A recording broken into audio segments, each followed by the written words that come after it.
अब आँखियों केड़ियों भलियों जिन इमामुल अंबिया जी ज़ियारत उहे अखिड़ियों भलियों जिनी ईमान सां मोहम्मद मुस्तफा मन ठार के ॾिठो उहे अखिड़ियों भलियों उहे अखिड़ियों भलियों उहे अखिड़ियों भलियों जिनी ईमान सां मोहम्मद मुस्तफा मन ठार के ॾिठो उन्हनि जे शान तां उन्हनि जे मान तां उन्हनि जे शान तां उन्हनि जे मान तां थिया कुर्बान जिन सरदार खे ॾिठो उहे अखिड़ियूं भलियूं उहे अखिड़ियूं भलियूं सहाबा सां प्यार में मिलियो हूंदो मुस्तफा कॾहिं कुर्ब में वरी खिलियो हूंदो मुस्तफा सहाबा सां ख़ुशि त भई सहाबा सां कचहरियूं हेड़े दफ़े सुनो हैदर कराम ऐं इमामुल अंबिया ॿई कंहिं सहाबी सुहारे जे घर सहाबीअ सुहारे खारका पेश कयूं कतल पेश कया इमामुल अंबिया खारक खाधी सुहिणे अलीअ बि खारक खाधी इमामुल अंबिया पंहिंजी खारक जी खखड़ी घोड़िया करे सुहिणे अलीअ जे पासे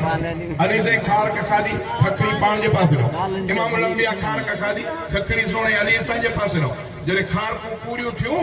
पाण अली साईं जो तवजो ॾियारायूं भाउ अली हे हेतिरियूं खखड़ियूं छा तूं एतिरियूं खारकूं कयूं सुहिणे अलीअ जो ॾिठो त साईं जन ॾे त का खखड़ी आहे सभु मूं ॾे पिया हुन फौरन अर्ज़ु कयो त मुंहिंजा अब्बा मां तव्हां खां क़ुर्बान वञी साईं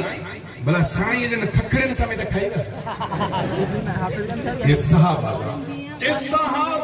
सां प्यार में मिलियो हूंदो मुस्तफा कॾहिं कुर्ब में वरी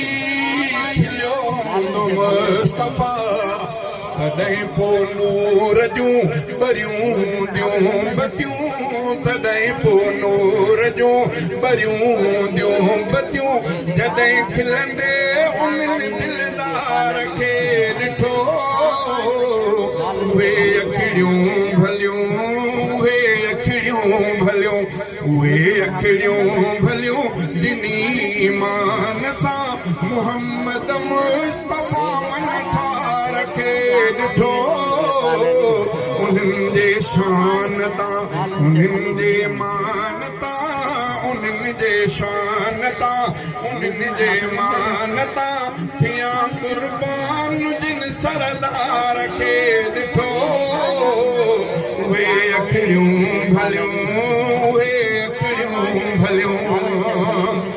कचहरियूं उहे भलियूं जिते हूंदो जानिमन उते हूंदियूं रहमतूं जिते हूंदो जानिमन कचहरियूं उहे भलियूं जिते हूंदो जानिमन उते हूंदियूं रहमतूं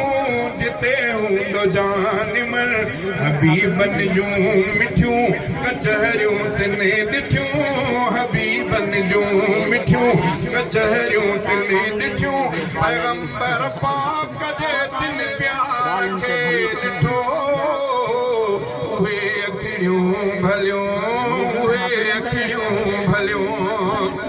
पिरीअ कंहिंजो नाम बि खयो हूंदो प्यार सां खणी कंहिं नेर बि ॾिठो हूंदो प्यार सां पिरीअ कंहिंजो नाम बि खयो हूंदो प्यार सां खणी कंहिं नेर बि ॾिठो हूंदो प्यार सां उन्हनि जो क़िस्मतूं थियूं केॾियूं भलियूं उन्हनि जो क़िस्मतूं थियूं केॾियूं भलियूं नबीअनि जे हुजन पगदार खे ॾिठो उहे अखिड़ियूं भलियूं